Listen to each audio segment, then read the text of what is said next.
পারলেন না। দ্বিতীয় নম্বর দাবি আমি আপনার কাছে রাখছি।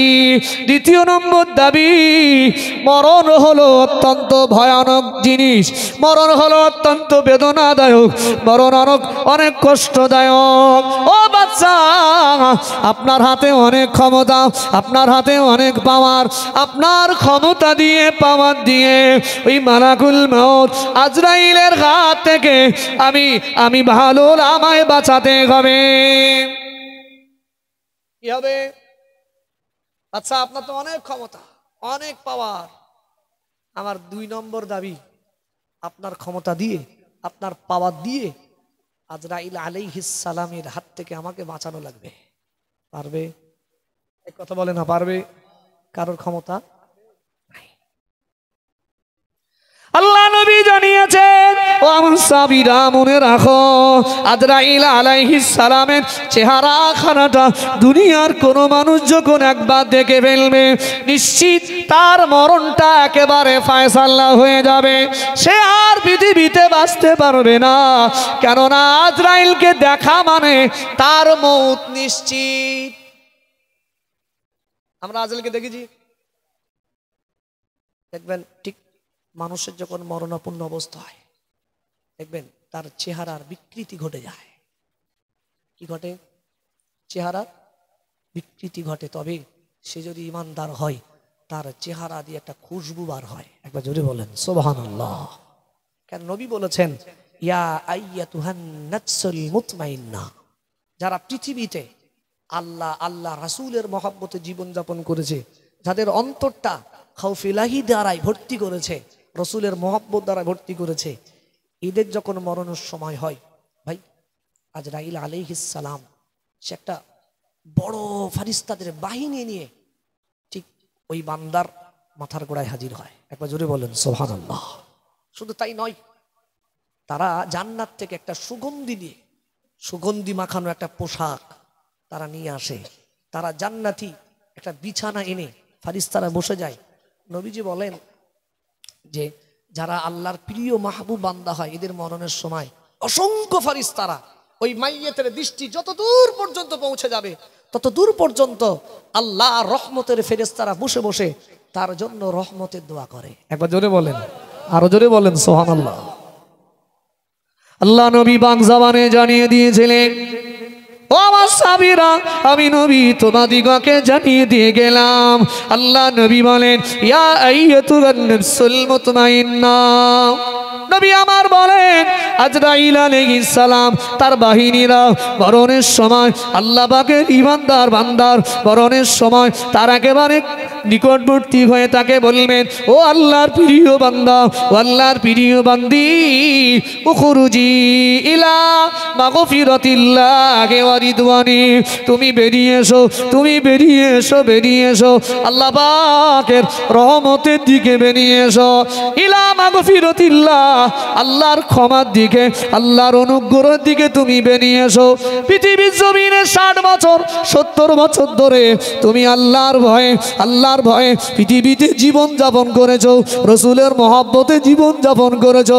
আল্লাহ পাক তোমার আগের পরের সমস্ত গুনাহ আমার আল্লাহ মাফ করে দিয়েছে।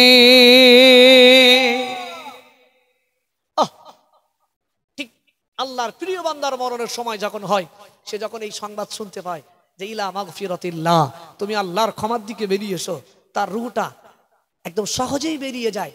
তবে এই জন্য বলে কিছু কিছু কাজ দ্রুত করা লাগে। যেমন কেউ ইন্তেকাল করলে তার দাফন তোমরা দেরি করো না, যেহেতু সে আর দুনিয়ায় নাই, তার স্থান এখন পরকালে।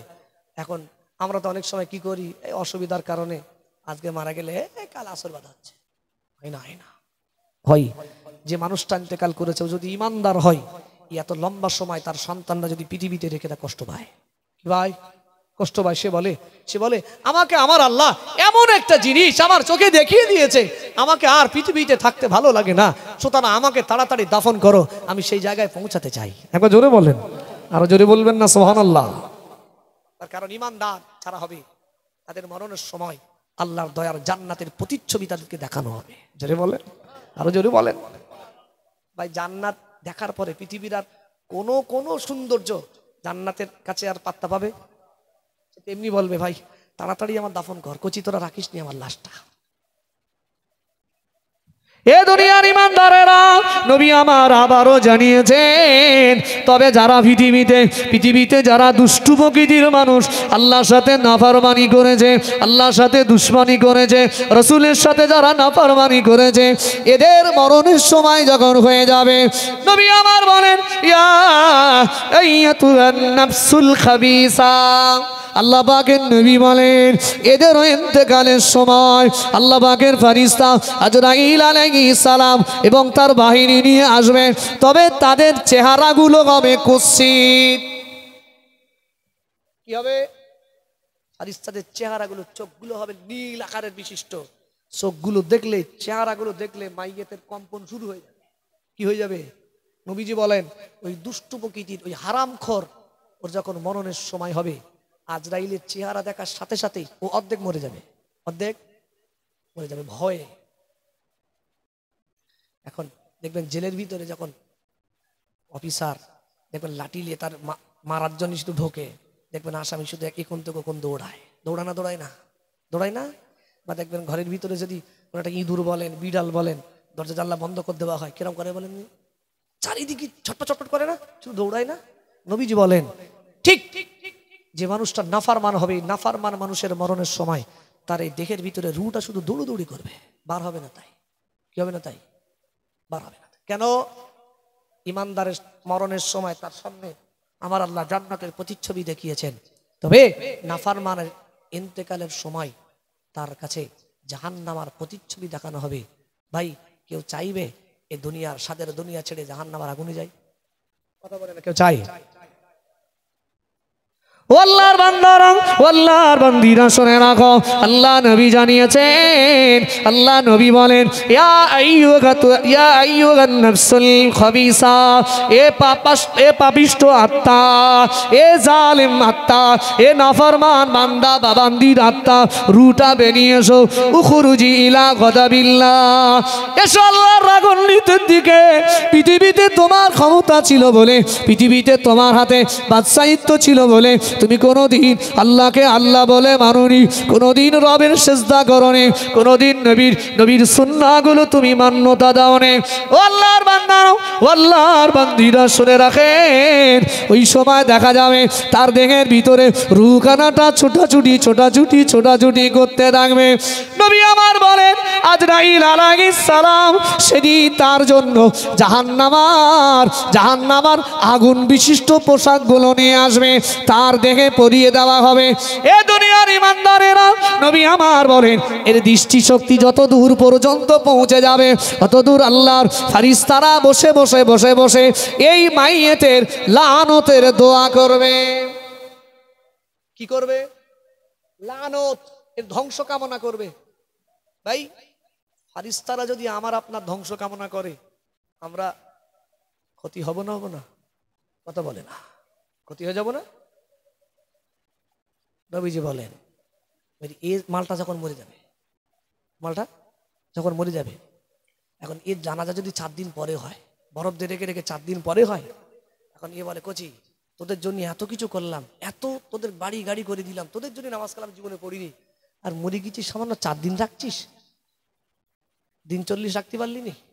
তার কারণ সে তো জাহান্নামার প্রতিচ্ছবি দেখে ফেলে, সে জানে আমার দাফন করলেই শুরু হয়ে যাবে, দাফন করলেই অ্যাকশন শুরু হবে। তাহলে মরণ থেকে বাঁচার লাইন আছে?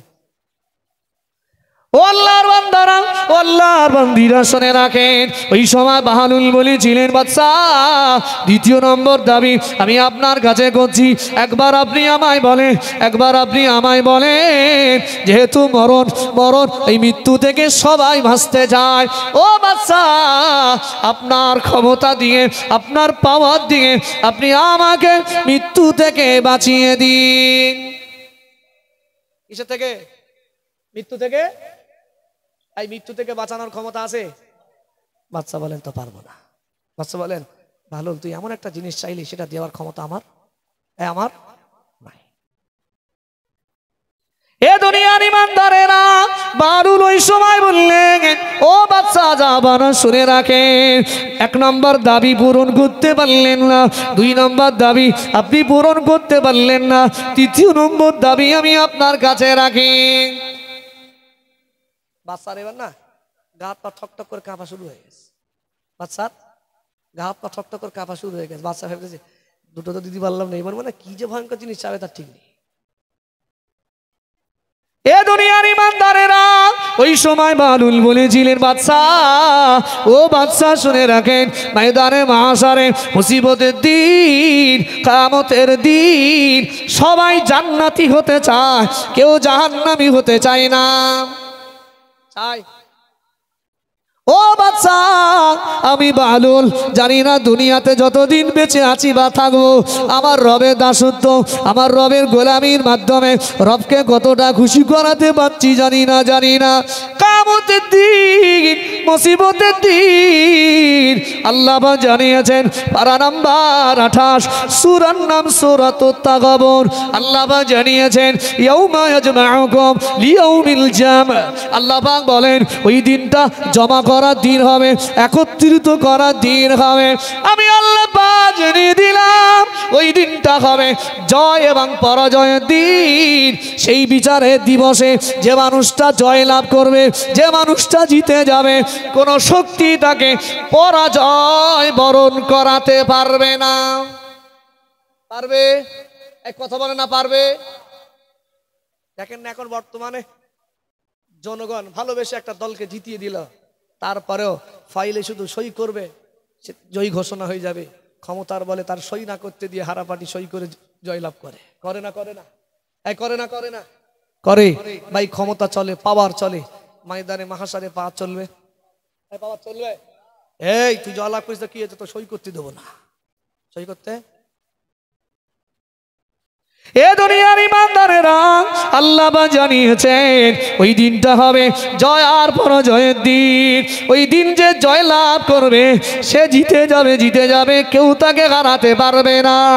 ওই দিন যারা পরাজয় বরণ করবে তাদের দুঃখের আর শেষ থাকবে না, ওই দিন দুঃখের আর শেষ থাকবে না। ও আল্লাহর বান্দারা, ও আল্লাহর বান্দিরা শুনে রাখো, ওই জন্য বাহানুল বললেন, বাচ্চা ও বাচ্চা জাবানা, আপনি তৃতীয় নম্বর আমার দাবি হলো কিয়ামতের দিন, মুসিবতের দিন আপনি আমাকে আমলনামাটা ডান হাতে দেওয়ার সুব্যবস্থা করে দেবেন। এখানে সুবহানাল্লাহ, ডান হাতে আমলনামা দেওয়ার ক্ষমতা আছে ওর? এক কথা বলে না আছে? এখন বাচ্চা শুনেই অবাক, পালন তুই এমন জিনিস চাইলে সেটা দেওয়ার ক্ষমতা আমার নাই।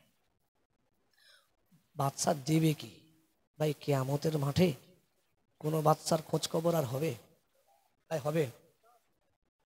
কেননা মহান আল্লাহর কোরআন বিবরণ দিয়েছে ময়দানে মাহশার এমন একটা দিন ভাই, লম্বা সময় পেরিয়ে যাবে, কোনো আওয়াজ হবে না, কোনো আওয়াজ। একটা চুল মাথা থেকে যদি নিচে পড়ে তার একটা আওয়াজ আছে, আমরা হয়তো শুনতে পাই না।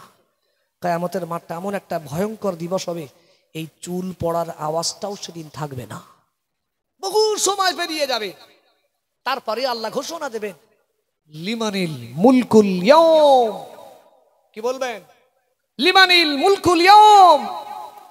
আজকে দিন রাজত্ব কার, আজকে দিন বাদশাহিত্ব কার। দেখা যাবে বহু সময় পেরিয়ে যাবে, কারোর জবান দিয়ে কোনো কথা বার হবে? এবার হবে। পৃথিবীতে অনেক লোক নেতা হওয়ার জন্য কত মারপিট, কত ঝামেলা। বিচারের দিবসে নেতা হতে কেউ যাবে?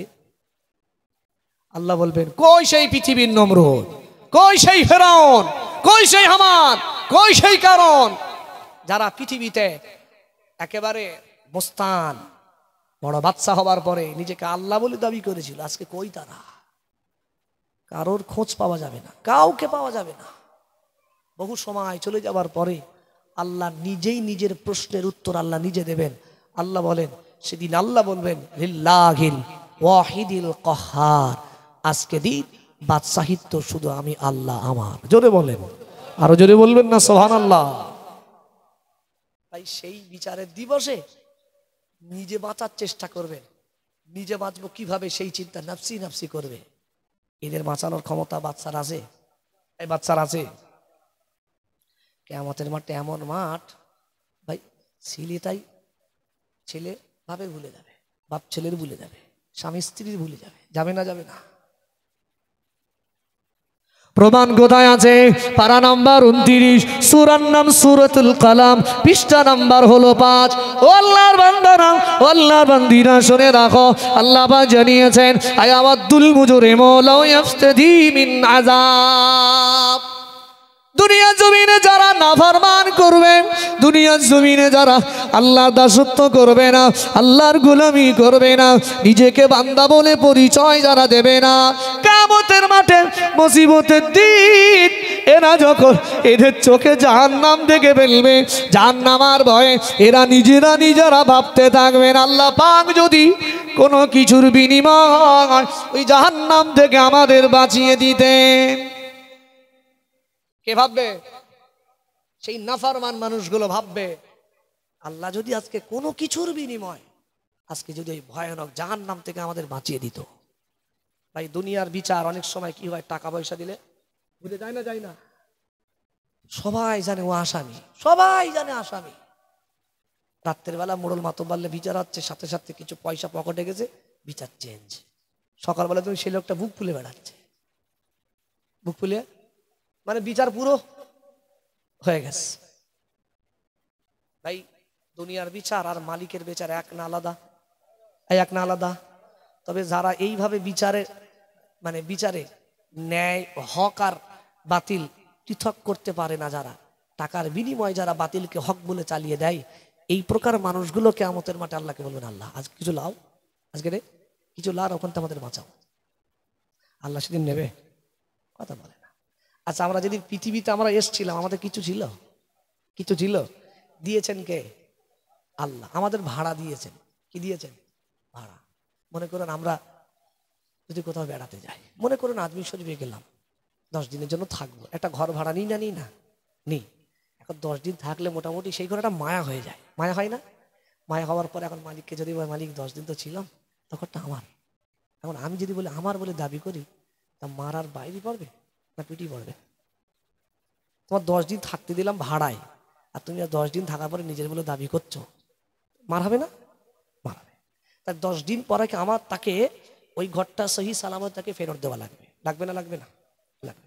তাহলে যদি তার ঘর ফেরত দেওয়া লাগে, তাহলে আল্লাহ তো আমাদের পৃথিবীতে 40 বছর 50 বছর 60 বছর 70 বছরের জন্য আল্লাহ আমাদের এই অঙ্গ প্রত্যঙ্গ বা দুনিয়ার এত নিয়ামত আমাদের ভাড়া দিয়েছেন। কি দিয়েছেন? ভাড়া দিয়েছেন। পৃথিবীর কোন মাইকালাল বলেন না আল্লাহর এই নিয়ামত আল্লাহকে ফেরত না দিয়ে কবরে চলে গেছে? কথা বলে না। আমাকে বলেন একটা লোক দেখান যে সেই লোকটা আল্লাহ নিয়ামত পাওয়ার পরে আল্লাহকে ফেরত দেয়নি, না ফেরত দিয়ে শাস্তি কবরে চলে গিয়েছে। আমাকে দেখান। প্রত্যেকটা মানুষ আল্লাহর নিয়ামত সব আল্লাহকে ফিরিয়ে দিয়ে তারপর কবরে গেছে। তাহলে ঝাড় মাল যখন তাকে ফেরত দিলাম, আমি যেমন শূন্য ছিলাম শূন্য হলাম না? হলাম না? তাহলে তো শূন্য। তাহলে কিয়ামতের মাঠে যদি বলি আল্লাহ আমার যা মাল লস তুমি লাও, তাহলে মার হবে না? হবে না? তোমার তো কিচ্ছু নেই। আল্লাহ পাকের কোরআন জানিয়ে দিয়েছেন, হে দুনিয়ার ইমানদারেরা ভালো করে বুঝে নিন, ভাই পৃথিবীর জমিনে আজ স্বামী স্ত্রীর হয়, বাপ বেটার হয়, কিন্তু কিয়ামতের মাঠে ভয়ঙ্কর দিবসে বান্দা বান্দি যখন জাহান্নামের কঠিন আযাব চোখে দেখে ফেলবে, আল্লাহকে বলবেন, ও রব্বি আল্লাহ পাক লাউ ইয়াফতাদি মিন আযাব, আল্লাহ পাক আপনি আমাকে জাহান্নাম থেকে বাঁচিয়ে দিন, তার বাদৌলতে ইয়াউমি ইযিম বিবানি, আল্লাহ আমি বাপ হিসাবে বলছি আমার সন্তানগুলোকে জাহান্নামে দাও, আমি বাপ আমাকে জাহান্নাম থেকে বাঁচিয়ে দিন। কে বলবেন? কথা বলে না, কে বলবেন? ইয়াউমি ইযিম বিবানি, সন্তান। তাহলে সন্তানের ব্যাপারে যখন জাহান্নামায় নিতে বলবেন, তাহলে সন্তান হয় বাপ নাই মা, এরা বলবে আল্লাহ এদের জাহান্নামায় দাও, এদের লীলাও, তবে এর বাদৌলতে আমাকে জাহান্নাম থেকে বাঁচিয়ে দাও। তাহলে সেদিন বাপ নিজে জাহান্নাম থেকে বাঁচার জন্য সন্তানগুলোকে জাহান্নামী করে দেবে। তাহলে বুঝতে পারছেন কত ভয়ঙ্কর কথা? এ দুনিয়ার ইমানদারেরা শুধু শুধু সন্তান নয়, দ্বিতীয় নম্বর স্টেপে আল্লাহ পাক শোনাচ্ছেন ওয়াসাহিবাতিহি। দুনিয়ার ওই সমস্ত স্বামীরা যারা স্ত্রীকে এত ভালোবাসতো, স্ত্রীকে মহব্বত করত, স্ত্রীকে পিয়ার করত, ভালোবাসতো। স্ত্রী যদি বলে হাড়োয়ার ওই মার্কেটে একটা বড় রেস্টুরেন্ট রয়েছে, চলো চলো আমাকে নিয়ে যাওয়া লাগবে, আমাকে আজকে রাতের বেলা খাওয়া দাওয়ানো করা লাগবে। পৃথিবীর ওই সমস্ত স্বামীরা চলে যায়, বেহায়া পানার মতো চলে যায়। বিশ্বাস করেন যে বিবিকে না দেখলে স্বামীর ঘুম আসে না, যে বিবি পাশে না থাকলে স্বামীর ঘুম হয় না। এই স্বামীও জাহান্নামের কঠিন আযাব থেকে বাঁচার জন্য এই স্বামী আল্লাহকে বলবেন, আল্লাহ পাক ওয়াসাহিবাতিহি, আমার সুন্দরী স্ত্রীকেও জাহান্নামায় দিয়ে দাও। ও রব্বুল আলামিন, আল্লাহ পাক আমাকে ওই জাহান্নাম থেকে বাঁচিয়ে দিন। ওয়াসাহিবাতিহি, আল্লাহ আমার স্ত্রীকে জাহান্নামায় দেন, তবে তার বাদাউল্লতে আমি স্বামী আমাকে জান্নাতি বানাও। আমাকে তাহলে বুঝতে পারছেন তো, ঈমান হালাতে যদি স্ত্রীকে ভালোবেসে মহব্বত করে, ভাই দুনিয়াতে যদি রবের দাসত্ব, রবের গোলামি করতে পারি, তাহলে আর কিয়ামতের মাঠে এই স্বামী স্ত্রী পৃথক হবে, বরঞ্চ একসাথে আল্লাহর দয়ার জান্নাতে যাবে। যদি বলেন, আরো যদি বলেন সুবহানাল্লাহ। স্বামী স্ত্রী যার জান্নাতে যাবে, অনেক মায়েরা প্রশ্ন করেন যে হুজুর জান্নাতে গেলে সব স্বামীরা তো সব, তাদের জন্য আমার আল্লাহ হুর রেখেছেন। কি রেখেছেন? হুর। তাহলে আমরা কোথায় যাব? বিশ্বাস করেন যে স্ত্রীটা নেককারিনী হবে, আল্লাহওয়ালা পরেজগারি হবে, এই স্ত্রীটা জান্নাতের ভিতরে ওই হুরদের সরদারিনী হবে। একবার জোরে বলেন, আরো জোরে বলেন সুবহানাল্লাহ।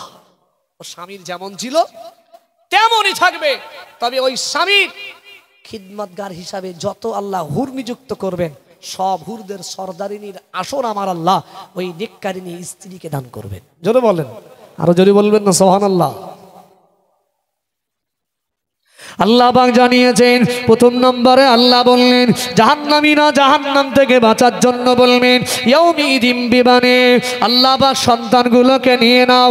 দ্বিতীয় নম্বরে বলবেন ওয়াসাহিবাতিহি, আল্লাহ পাক আমার স্ত্রীকে জাহান্নামী বানিয়ে দাও, আমাকে জান্নাতি বানাও। এ দুনিয়ার ইমানদারেরা তৃতীয় নম্বরে আল্লাহ পাক বলবেন ওয়া আখিহি, ভাই হয়ে ভাইকে জাহান্নামায় পাঠাবে, ভাই নিজে জান্নাতি হতে চাইবে। এ দুনিয়ার ইমানদারেরা শুধু তাই নয়, ওয়াফাসিলাতিহিল্লাতি তুবি, এত কিছুর বিনিময় সে নিজে জাহান্নাম থেকে বাঁচতে চাইবে। শুধু সে বিবি দেবে না, বাচ্চা দেবে না, ভাই দেবে না, সে নিজে বলবে ওয়া ফিল আরদি জামিআ, আল্লাহ পাক পৃথিবীতে যত সম্পদ আমি উপার্জন করেছিলাম, লক্ষ লক্ষ টাকা, আমার বিল্ডিং বালাখানা, আমার গাড়ি বাড়ি, আমার রাজপ্রাসাদ যা রয়েছে সব আমি আপনাকে দিয়ে দিলাম, তার বাদাউলতে আপনি আমাকে জাহান্নাম থেকে বাঁচিয়ে দিন। আল্লাহ পাক এর পরের আয়াতের অংশ আল্লাহ পাক জানিয়েছেন, আল্লাহ পাক বলেন আয় বান্দা, আয় বান্দি শুনে রাখো, আমি আল্লাহ পাক জানিয়ে দিলাম কাল্লা, এই কিয়ামতের মাঠে কারোর থেকে কোনো বিনিময় গ্রহণ করা হবে না। হবে? আল্লাহ বলবেন কাল্লা, তোমার থেকে আজকে আর কোনো কিছু নেওয়া হবে। দুনিয়ায় যদি ভালোবেসে তোমার সম্পদের এক অংশ আমি আল্লাহ আমাকে খুশি করার জন্য দিতে, ওর বিনিময় আজকে জান্নাত পেয়ে যেতে। জোরে বলেন, আরো জোরে বলেন সুবহানাল্লাহ। যেহেতু তুমি জান্নাত আর জাহান্নাম দেখে ফেলেছো, আজকে দিন তোমার থেকে আর কোনো কিছু গ্রহণ করা হবে হবে। এখন বাহলুল বললেন বাদশা তাহলে কি হবে? আমলনামা দিয়ে জান্নাতি? বাদশা বলেন তা পারবো না। বাদশা বলেন তা পারবো না। বাহলুল বললেন আমি একজন গোলাম হিসাবে, আপনি বাদশা হিসাবে আমি আপনার কাছে তিনটে দাবি করলাম, আপনি তিনটের একটাও দিতে পারলেন না। তিনটের একটাও দিতে পারলেন না। শোনেন, আসলে আপনি বাদশা নন, আপনিও হলেন গোলাম। স্বয়ং মালিক যদি আপনাকে না দেন, আপনিও পৃথিবীর কোন গোলামকে কিছু দেওয়ার ক্ষমতা রাখেন না। রাখেন? তাহলে আজ থেকে আপনি দুনিয়ায় হয়তো